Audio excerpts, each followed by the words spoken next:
So we're here at LeWeb 2010, and you actually did a discussion up there. Yeah.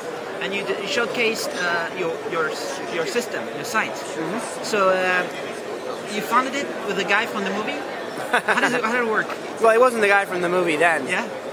Yeah, me and Sean, we met through doing some work. You know, I did some work with Facebook. He was the president of Facebook, and we met through the early days of Facebook. And we'd both, I'd come from a political background, and he had been doing web startups, and both interested in the potential of utilizing social networking for charity.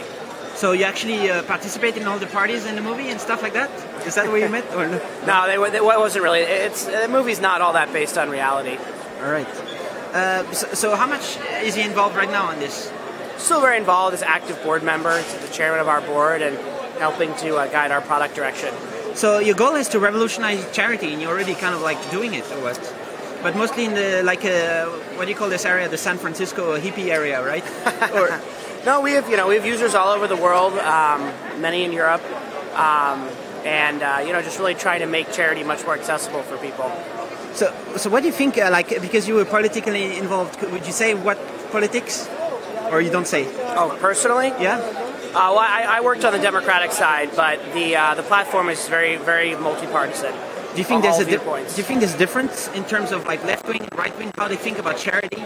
Maybe the left wing thinks it should be more like a government's job to help. No, I mean, you definitely see it vary between different countries. I mean, in the U.S. you have charity across all sectors. You tend to see countries that have a larger government social sector giving less to charity. So Americans give a lot more to charity. Sort of the British are kind of in the middle. French and Germans give less. I think a lot of that's often explained by the how the big role the government plays. But I actually think for a platform like ours, which is about smaller donations, we've seen a lot of interest all over the world. So you really take advantage of the Twitter and the Facebooks and all that. Do you think? What do you think about the social networks? Are they good enough, or somebody should invent something much better? Well, I think it's hard to invent new ones because there's such strong network effects. It's really hard to get people to move all their friends. I mean, Facebook is so far out ahead.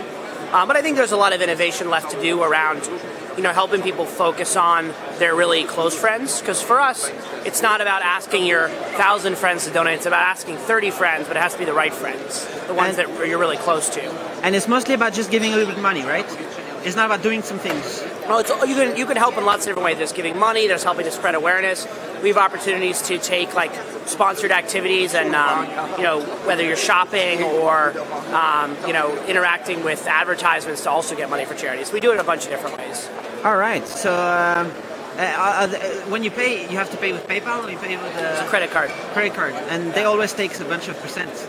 There's no other way to pay, without giving any money, 2% or whatever it is? If you're going to do it over the internet, you end up going through a credit card. I mean, PayPal's also going through credit cards. One way or another. I mean, it's certainly something we're working on, but it's sort of the reality. But it's much, much cheaper than most fundraising, which happens through direct mail, which has 20-30% overhead. And it can be much faster to raise funds as well? Yeah. Or it has to take, what is the minimum time or maximum time? Or do you set up a cause and after one day you could something happens? immediately be raising money.